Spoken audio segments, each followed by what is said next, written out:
سلامونه دوستانو، موږ تاسو څنګه کولی شو د خپل ایمیل اډرس پاسورډ چې تبدیل کړو یا یې چینج کړو. فرضاً ما سره دلته یو ایمیل اډرس د څه شي په نوم باندې ده، حبیب مایار 1212@gmail.com. زه غواړم د دې پاسورډ چې کوم تبدیل یې کړم یا یې چینج کړم. فرضاً زه نه غواړم دې ته پخوانی پاسورډ ورکړم، هغه چا زده کړی دی یا چاته معلوم ده. غواړم د دې پاسورډ زه اوس چې کومه تبدیل یې کړم یا یې چینج کړم. دې لپاره څه کوو، موږ تاسو بیرته ځو، بیک شاته ځو. لومړی به تاسو لاړ شئ، دې لپاره خپل موبایل نه به څه شی خلاص کړئ، د کوم چې هغه د جیمیل اپلیکیشن ده دې باندې به کلیک کوئ.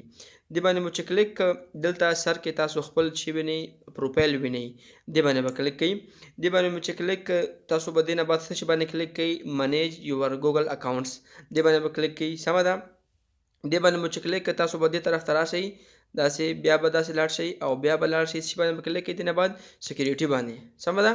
سکیورټي باندې مو چې کلیک نو دې نه بعد تاسو دلته راشئ، کته تاسو وینئ ساین ان ټو ګوګل او پاسورډ باندې به څه کړئ، تاسو کلیک کړئ داسې.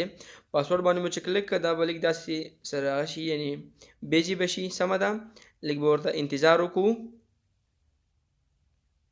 ښه، دې نه بعد تاسو ته وایي چې تاسو پخوانی پاسورډ دلته ورکړئ. فرضاً ما سره چې کوم دې لکه ایمیل اډرس پخوانی هغه د پاسورډ ده، زه هغه دلته څه کومه ورکومه.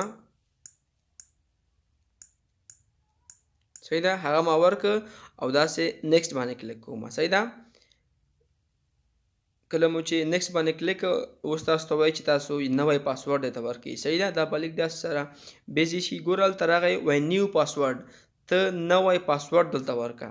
زه راته هم دلته نوی پاسورډ ورکوم.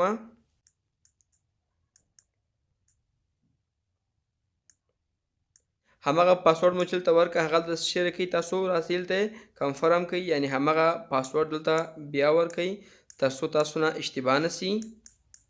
سمه ده. او کله مو چې دا ورکړه نو تاسو راسئ، دې نه بعد څه شي باندې کلیک کوئ، چینج پاسورډ باندې کلیک کوئ. صحیح ده.